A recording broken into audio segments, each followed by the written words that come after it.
تو پھر اس میں لبریشن موومنٹ میں انہوں نے کریک ڈالے. مسلم لیگ شروع میں کوئی عوامی پارٹی نہ بن سکی، بلکہ بہت لمبے عرصے تک یہ کوئی اس کو بڑے سپورٹ حاصل نہیں ہوئی. لیکن جن پروونسز میں مسلم بہت کم مائنورٹی میں تھے، وہاں سے اس کو ضرور ملی سپورٹ، خاص کر کے ہندی بیلٹ میں بمبئی، کلکتہ، مرشد آباد، اس طرح کے جو شہر تھے نا، بڑے بڑے شہروں میں مسلم لیگ کو سپورٹ ملی، چونکہ شہروں میں کمیونلزم فوراً پروموٹ ہو گیا، چونکہ وہاں برٹش گورنمنٹ کا اثر رسوخ ان ایلیٹ طبقوں پر جو تھا وہ زیادہ تر شہری طبقے ہی تھے. اور ہمیشہ جو برٹش کے ساتھ کولیبریٹ کرنے والے لوگ تھے نا، یا تو وہ لینڈ جینٹری تھی، یہ جو لینڈ فیوڈل طبقہ تھا، یا پھر بعد میں جو شہری جو ایلیٹ طبقہ بنا ہندو مسلم میں سے، خاص کر کے منڈل کلاس، اپر منڈل کلاس کے، یہ کمیونل ہو گئے. تو اس میں پھر بڑے پیمانے پر انہوں نے مسلم لیگ کو ایک کمیونل پارٹی کے طور پر انٹروڈیوس کرایا. لیکن مسلم لیگ جب 1937 میں بالکل ہی الیکشن ہار گئی، اور وہ یہ کہتی تھی، اس کا یہ مطالبہ تھا کہ مجھے پورے ہندوستان کے مسلمانوں کا جو ہے وہ ہولی، یعنی ہول کیا کہتے ہیں اس کو، مطلق جو ہے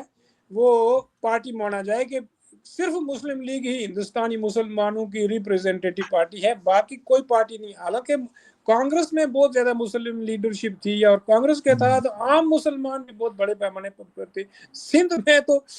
میں تو مسلم لیگ تھی نہیں، چونکہ وہاں تو وہ اللہ بخش سومرو تھے، جو اس وقت سندھ کے پرائم منسٹر تھے. اس وقت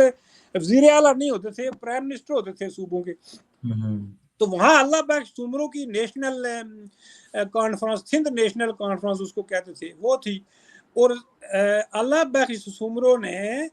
جو دلی میں جو مسلم کانفرنس بلائی، وہ اتنی بڑی کانفرنس تھی کہ اس میں سارے ہندوستان سے کہتے ہیں کہ 50,000 ڈیلیگیشن شریک ہوئے. اور جب دلی میں یہ کانفرنس ہوئی مسلمانوں کی، تو اس میں پورے ہندوستان کے مسلمانوں نے اللہ بخش سومرو کی قیادت میں یہ کہا کہ ہم ہندوستان کا بٹوارہ نہیں چاہتے، بلکہ ان کی بڑی بہترین سپیچ بھی ہے اللہ بخش سومرو کی، وہ آپ کو برٹش انڈین لائبریری کی ویب سائٹ پہ مل بھی جاتی ہے. بڑی بہترین سپیچ ہے، جس میں انہوں نے یہ کہا تھا کہ ہم لوگ ہندوستان کے ہی رہنے والے ہیں، ہم لوگ اور ہندو لوگ ہمیشہ صدیوں سے مل جل کر رہتے آئے ہیں. ہمارے بیچ میں یہ جو پھوٹ ڈالی جا رہی ہے، یہ برٹش کے حمایتی لوگ ہیں. برٹش تو یہاں سے چلے جائیں گے، لیکن یہ ہماری دو کمیونٹیز کے بیچ میں بیڈ بلڈ پیدا کر رہے ہیں. تو یہ ڈویژن نہیں ہونی چاہیے، یہ بٹوارہ نہیں ہونا چاہیے، اور ہم اس کو مسترد کرتے ہیں. مسلم لیگ کے ایجنڈے کو ہم ریجیکٹ کرتے ہیں. یہ کسی صورت جو ہے وہ ہندوستان کے مسلمانوں کے لیے سیوٹیبل نہیں ہے. اور نہ ہی جاوید صاحب، یہاں پہ میں آپ کو یہ بھی بتانا چاہ رہا ہوں کہ جماعت علماء ہند بھی تو تھی، مولانا آزاد ہیں، خدا کی خدمت، آپ دیکھیں وہ گے بھی تو ان کی سپورٹ میں ہی تھے کہ نہیں ہم پارٹیشن. میں اسی طرف آ رہا تھا کہ یہ جو مسلم لیگ کا مطالبہ تھا کہ مجھے ہی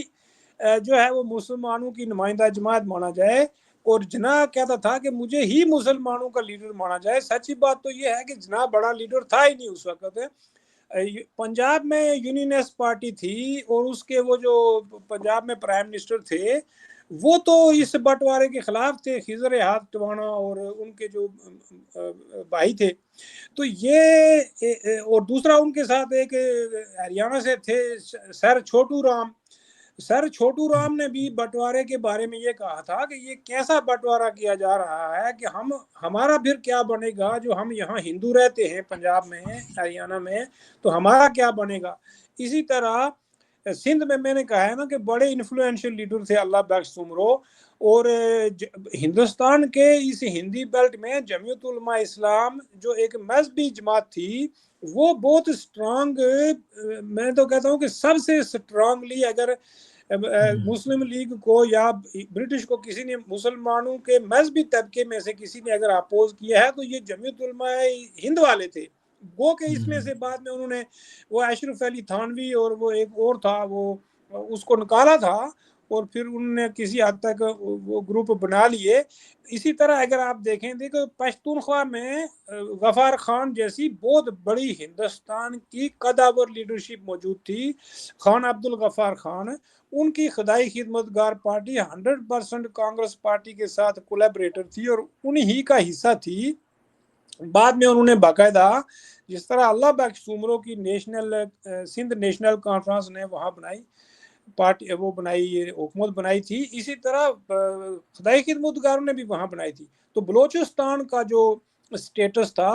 بلوچستان میں 4 جو ہے وہ اسٹیٹیں تھی. کلات کی اسٹیٹ الگ تھی جو احمد یار خان کا خاندان تھا, یہاں یہ رول کرتے تھے. میکران کی اسٹیٹ تھی, لیس بیلا کی تھی, خاران کی اسٹیٹ تھی.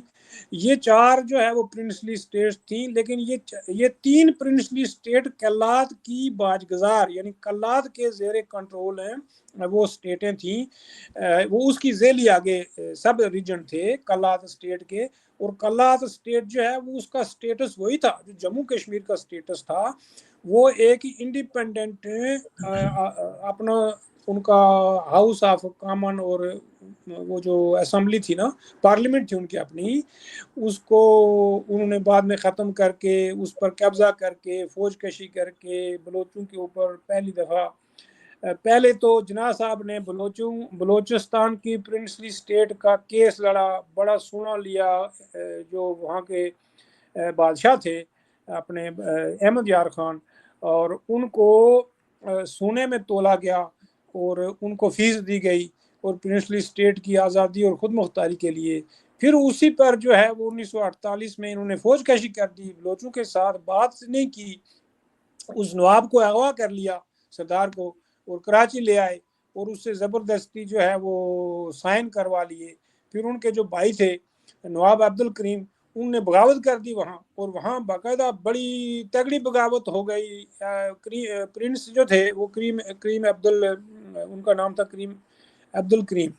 وہ افغانستان چلے گئے اور باقاعدہ انہوں نے پاکستان کو مارنے سے انکار کر دیا. تو ظاہر ہے یہ سارا وہ ایلیمنٹ کوئی ایسا کوئی ڈھکی چھپی بات نہیں تھی, یہ تو پبلکلی انہوں نے بغاوت کی اور پاکستان کی فوج کشی کو ریجیکٹ کر دیا پرنس عبد الکریم نے, اور ان کے بڑے بھائی کو یہ اغوا کر کے یا گرفتار کر کے کراچی لے آئے, زبردستی ان پر ایکسیشن کہ وہ کرائے. اس سے بہتر نہیں تھا کہ آپ بلوچ لیڈرشپ کے ساتھ ڈائلاگ کرتے, آپ بلوچ لیڈرشپ کو کنونس کرتے, ان کے ساتھ آپ بارگیننگ کرتے, ان کی آٹانومی کو رہنے دیتے اور اسی طرح ان کے ساتھ الحاق کر لیتے یا ایکسیشن کر لیتے. ان کے ساتھ ڈائلاگ کیے بغیر آپ نے فوج بھیج کر ایک ڈکٹیٹرشپ قائم کرنے کی کوشش کی. جب جموں کشمیر کے مہاراجہ نے ہندوستان اور پاکستان کے ساتھ ایکسیشن کرنے سے انکار کر دیا, تو وہاں بھی پاکستان نے اپنی فوج اور قبائلی پٹھان بھیج کر آزاد کشمیر اور گلگت بلتستان پر قبضہ کر لیا اور ریاست جموں کشمیر کو توڑ کر اس کو ایک ڈسپیوٹڈ ٹیریٹری میں بدل دیا, جو آج تک پچھلے 78 سالوں سے ہماری ریاست میدان جنگ بنی ہوئی ہے. دونوں نے اپنی بھیدی افواج وہاں داخل کر کے ان کو لڑا رہے ہیں اور لوگوں کو جو مروا رہے ہیں, جو پبلک مر رہی ہے اس کا ان کو کوئی دکھ غم نہیں ہے. اور آپ دیکھیں کہ لائن آف کنٹرول پر بھی ہمارے ہزاروں لوگ مر جاتے ہیں اور کوئی ان کو دکھ نہیں ہے, کوئی پریشانی نہیں ہے. تو اس حالت کو اگر آپ دیکھیں گے تو بٹوارہ تو ہندوستان کے عام عوام کے لیے تو تباہ کن ثابت ہوا, اور یہ بٹوارہ بالکل فیل ہو چکا ہے. اگر آپ دیکھیں گے تو اس بٹوارے نے ہندوستان کے اور پاکستان کے عام لوگوں کو تباہ و برباد کر کے رکھ دیا ہے, اور وہ ایک ایسی کمیونل لڑائی لڑ رہے ہیں جو صدیوں پہلے جو فیوڈل معاشرے تھے وہ ان کی سوچ ڈومیننٹ ہو گئی ہے. ہندوستان میں بھی کمیونل فورسز نے ریاست کے مرکز پر قبضہ کر لیا ہے بی جے پی کی شکل میں, اور وہ بھی اسی طرح کی پالیسیز کو اپنا چکے ہیں جس طرح پاکستان نے پچھلے 70 سالوں سے یہاں ایک ایسی ریاست قائم کر لی جس کا صرف اور صرف مقصد یہاں کی پبلک کو کرش کرنا, ان کے حقوق کو چھیننا, ان کے زبانوں کو کرش کرنا, ان کی زبانوں کی نفی کرنا, ان کے کلچر کی نفی کرنا, یہاں کی تہذیب اور تمدن کی نفی کرنا, یہاں کی ہسٹری کو انہوں نے نیگیٹ کر دیا. سندھیوں کے اوپر جو ہے وہ ایک اردو کا سلسلہ وہ بلا کر ان پر مسلط کر دیا، اور ایک ایسا ایک معاشرے کے اندر شروع کر دیا کہ ہر کوئی دوسرے کا دشمن بنا دیا گیا۔ سندھ کی سرزمین جو صدیوں پرانی رواداری کا ایک اس پورے خطے میں ایسا نمونہ تھا کہ جہاں کا کلچر پھیل کر اس پورے انڈس ویلی میں وہ اس نے اپنے لوگوں کو یہ ٹیچنگ اور پریچنگ کی کہ ہزاروں سال پہلے بھی مذہبی ٹالرنس کیا ہوتی ہے، اور وہاں بھی مذہبی شدت پسندی پیدا کر دی، اور ریاست نے لوگوں کو برین واش کرنے کے علاوہ اور لوگوں کو فیوڈل نظریات میں پھنسانے کے علاوہ پاکستانی ریاست نے اپنے شہریوں کو کچھ بھی نہیں دیا ہے۔ نہ یہاں سائنٹیفک ایجوکیشن کی گئی، نہ یہاں ریسرچ انسٹیٹیوشنز قائم کیے گئے، نہ یہاں کی یونیورسٹیز کو دنیا کی یونیورسٹیوں کے سٹینڈرڈ کی ایجوکیشنل انسٹیٹیوشنز بنایا گیا۔ کسی بھی حوالے سے اگر آپ دیکھیں گے تو اس ریاست نے یہاں کی پبلک کو بہت پیچھے دھکیل دیا ہے۔ بلوچستان کے اندر آج بھی بلوچوں کے خلاف پاکستانی ریاست نے اعلانیہ جنگ چھیڑ رکھی ہے، وہاں بلڈ شیڈ ہو رہا ہے۔ تو اس حوالے سے بھی اگر آپ دیکھیں گے تو یہ ایک بہت ہی افسوسناک قسم کی صورتحال سامنے آتی ہے کہ بٹوارے کو پاکستان کے حکمران طبقوں نے بری طرح فیل کر دیا ہے، جس مقصد کے لیے یہ ریاست بنائی گئی تھی، اور یہ کہا گیا تھا کہ ہم مسلمانوں کی تعمیر و ترقی کریں گے، ان کو تعلیم دیں گے، ان کو اکنامک اپ لفٹنگ کریں گے، ان کو ہم ہر لحاظ سے ہندوؤں کے برابر لائیں گے، چونکہ یہ بہت پیچھے رہ گئے ہیں تو ہم اس لیے ملک بنا رہے ہیں کہ یہ بیکورڈ علاقے جو مسلمز ہیں ان کو ہم ترقی میں بہت آگے لے کے آئیں گے۔ تو آپ دیکھ لیں کہاں آگے لے کے آئے، آج بھی پاکستان کے دیہاتی علاقے وہیں پر بیٹھے ہوئے ہیں، وہیں پھنسے ہوئے ہیں جو آج سے 70 سال پہلے پارٹیشن کے وقت پھنسے ہوئے تھے۔ اسکولوں اور کالجوں کی تعلیم اگر آپ دیکھیں گے تو یہ تعلیم تو متروک ہے، اس ایجوکیشن سسٹم کا تو آج کے زمانے میں کوئی فائدہ ہی نہیں ہے۔ پھر آپ بلوچوں کے اوپر فوج کشیاں کرتے رہے، بلوچوں کے ساتھ بات چیت نہیں کی، ان کے آپ نے رائٹس نہیں دیے، آپ کتنے بلوچوں کو مار چکے ہیں، اس سے پھر آپ کو کیا ملا؟ کیا آج بلوچستان میں پاکستان کے حمایتی لوگ زیادہ ہیں یا ان میں کمی ہوئی ہے؟ تو اپنے ہی لوگوں کو مار کر، اپنے ہی لوگوں کو قتل عام کر کے کوئی نیشن بلڈنگ کبھی کسی دنیا کی تاریخ میں ہوئی ہو تو پاکستان کے جرنیل اور پاکستان کا یہ جو ایلیٹ طبقہ ہے، جو کرپٹ ترین طبقہ ہے، پاکستان کا جو فوجی ایلیٹ طبقہ ہے وہ دنیا کا سب سے کرپٹ ترین طبقہ ہے۔ وہ اتنی کرپشن کرتے ہیں اور لوگوں کو مذہب دھرم کی تعلیم بھی دیتے ہیں۔ تو اس قدر کرپٹ طبقہ جو پاکستانی ریاست پر قابض ہے، ان کا تو کوئی مارل گراؤنڈ ہی نہیں ہے، ان کا تو کوئی مارل سٹینڈرڈ ہی نہیں ہے، ان کی تو کوئی اخلاقی قدریں ہی نہیں ہیں جو لوگوں کو وہ ٹیچ کر سکے۔ اس لیے تو انہوں نے ہر چیز یہاں کی تباہ کر کے رکھ دی ہے، انہوں نے یہاں کے مقامی کلچر، مقامی زبانوں کو برباد کر کے رکھ دیا ہے۔ اتر پردیش کی زبان جو 4-5% لوگوں کی زبان تھی وہ پورے پاکستان پر مسلط کر دی ہے۔ ہاں ٹھیک ہے، اگر آپ اس کو ایک ایسی زبان بناتے ہیں جو کوئی رابطے کی زبان بنتی ہے تو ٹھیک ہے، لیکن آپ لوگوں کو سندھی کیوں نہیں سکھاتے؟ آپ لوگوں کو پنجابی کیوں نہیں سکھاتے؟ اس لیے کہ سندھی میں جو لٹریچر ہے، پنجابی میں جو لٹریچر ہے، وہ اگر ہم پڑھیں گے تو وہ ہم حکمران طبقے کی اس چال بازیوں میں نہیں آئیں گے جو مذہبی چال بازیاں ہیں، مذہبی حربے۔ کیوں کہ شاہ عبداللطیف بھٹائی نے جو کچھ لکھا ہے، یا وارث شاہ اور بلے شاہ نے جو کچھ لکھا ہے، یا جو کچھ فرید نے لکھا ہے، وہ تو مذہبی رواداری کا درس دیتا ہے، اور یہاں انسانیت کی تعلیم دیتے ہیں، انسانیت کو کیسے اکٹھے رہنا ہے اس طرح کے طریقے بتاتے ہیں۔ یہاں گرو نانک کی تعلیمات ہیں اور باقی جو صوفیاء ہیں ان کی تعلیمات ہیں۔ ہمارے کشمیر میں آپ دیکھیں کہ سندھیوں کی اور ہماری جو صوفی ٹریڈیشنز ہیں وہ اتنی گہری ہیں کہ وہ شیخ عبداللہ بھی لکھتا ہے کہ ہم لوگ مسلمان تو ہو گئے ہیں لیکن ہمارے اندر سے وہ جو قدیم زمانے کا مذہبی کنسیپٹ ہے وہ ابھی تک نہیں گیا ہے۔ ہم نے بت پرستی تو چھوڑ دی، لیکن ہم قبروں کا وہ ڈیزائن ایسا بنا لیتے ہیں کہ وہ جیسے بت نظر آئے۔ تو سچی بات تو یہ ہے کہ ہمارے کلچر کا بڑا نقصان ہوا ہے. ہندوستان کے اندر رہنے والی جو قومیں اور قومیتیں ہیں ان کا بڑا نقصان ہو گیا. پاکستان کے جو خطے میں جو لوگ آئے ان کی تو بربادی ہو گئی. تو پارٹیشن کے جو فوائد لوگوں کو بتائے گئے تھے اس میں سے تو ایک بھی ہمیں نہیں ملا. ہاں یہ بات ہے کہ ہندوؤں کی اور غیر مسلموں کی جو پراپرٹیز اور لینڈ اور جو گھر اور کوٹھیاں اور یہ جو پراپرٹیز چھوڑ کے وہ بھاگے تھے وہ ضرور کرپٹ اور جو بدماش لوگ وہاں سے آئے تھے ان کو ضرور مل گئے جنہوں نے زبردستی یہاں آ کر قبضے کر لیے ان کی پراپرٹیز پر. اور کچھ مقامی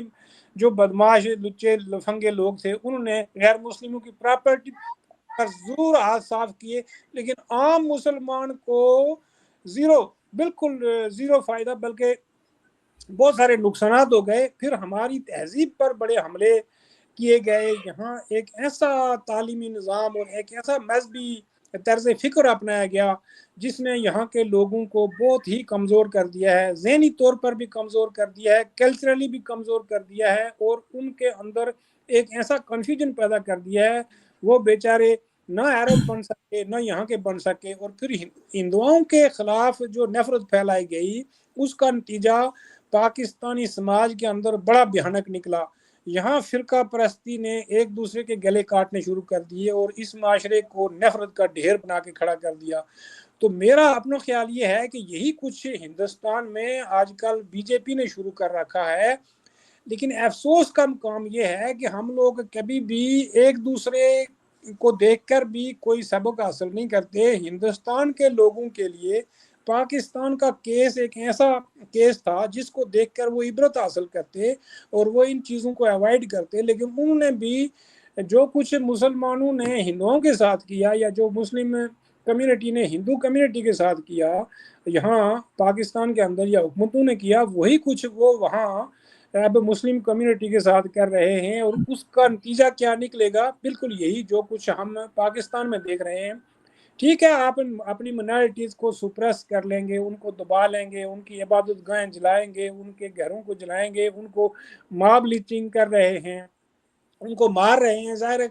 کوئی بھی معاشرہ جب اپنی کمیونٹی یعنی اپنی منارٹیز کو مارتا ہے, ان کو دباتا ہے, ان کو سپریس کرتا ہے تو وہ معاشرہ خود بھی اپنے اندر سے کھوکھلا ہو کر وہ ایک وقت میں کلیپس ہو جاتا ہے. تو یہی کچھ ہندوستان میں ہو رہا ہے. اور بڑی بدقسمتی ہے کہ اس بٹوارے نے پورے ہندوستان یعنی اس پورے برے صغیر کی قوم اور قومیتوں اور عام عوام کو برباد کر کے رکھ دیا ہے. اب اس بٹوارے کو برج کرنا بہت ضروری ہے. اور یہ کالونیل پروجیکٹ تھا, اس کالونیل پروجیکٹ کو انڈو کرنے کے لیے ضروری ہے کہ جتنی ریجنل انٹیٹیز ہیں, سندھی ہیں, بلوچی ہیں, پشتون ہیں, کشمیر کے لوگ ہیں, پنجاب, ہریانہ, ہندوستان کے اندر جتنی بھی قومیتیں ہیں ان سب کو اپنے اپنے کلچر, اپنی اپنی تہذیب, ثقافت اور علاقائی ثقافتوں کو لے کر اٹھنا پڑے گا. اور مذہبی فکر اور یہ جو فیوڈل نظریات ہیں ان کو ڈیفیٹ کرنا ہوگا. جب تک ہم اس طرح کے فیوڈل آئیڈیالوجی کو ڈیفیٹ نہیں کریں گے ہندوستان اور پاکستان میں نیشن بلڈنگ کا عمل کبھی شروع نہیں ہوگا. بلکہ یہ جو دونوں کنٹریز ہیں یہ یہاں کے لوگوں کو بھی برباد کر چکے ہیں اور یہاں کے کلچر, تہذیب اور تمدن کو بھی برباد کر چکے ہیں. اور ان نے اس طرح کی ترقی بھی نہیں کی ہے. ہندوستان نے کسی حد تک تھوڑی بہت ہی ترقی ضرور کی ہے لیکن اب وہ اس کو بھی ڈسٹرائے کر رہے ہیں اور ہندوستان کا امیج کو برے طریقے سے ڈسٹرائے کر چکے ہیں. جی جاوید صاحب, آپ نے حالات جو موجودہ بتائے اور جو ماضی بتایا تو ظاہر ہے جو ماضی آپ نے تفصیل سے بیان کیا, ہمارے نوجوانوں کو چاہیے جو آج کل ڈسکورس شروع ہوا ہے سوشل میڈیا پہ کہ وہ اس ماضی کو کھنگالیں, جانچیں اور اسی سے جو ہے یہ موجودہ حالات جو پیدا ہوئے ہیں کہ ایک خواب خیالی, ایک نرگسیت جو مسلمانوں میں, پاکستانیوں میں خاص طور پر پائی جاتی ہے, اس سے جو موجودہ ابھی حالات ہیں جیسے پاکستان اور سعودیہ کے ابھی جو پیکٹ ہوا ہے, لیکن پاکستان تو ایک رینٹیئر اسٹیٹ رہا ہے, وہ امریکہ اور اس کے خلاف کبھی کیا وہ اسرائیل کے خلاف کبھی کوئی ہو سکتا ہے ایسا کچھ جنگ, یا پھر خود سعودیہ میں جو یہ قطر پہ حملہ ہوا تھا وہ خود جو ہے وہ سعودیہ کے ایئر اسپیس کے بغیر تو وہاں پہ جا بھی نہیں سکتے. اور دوسرا پھر یہ جو ٹرمپ آیا ہے وہاں امریکہ میں, اس نے جو کیا کیا قسم کے اقدامات امیگریٹس کے بارے میں اٹھائے ہیں, انڈیا کے ساتھ ان کا کیسا پہلے دیکھا جاتا تھا اور پھر پاکستان اور انڈیا کی جو جنگ ہوئی تھی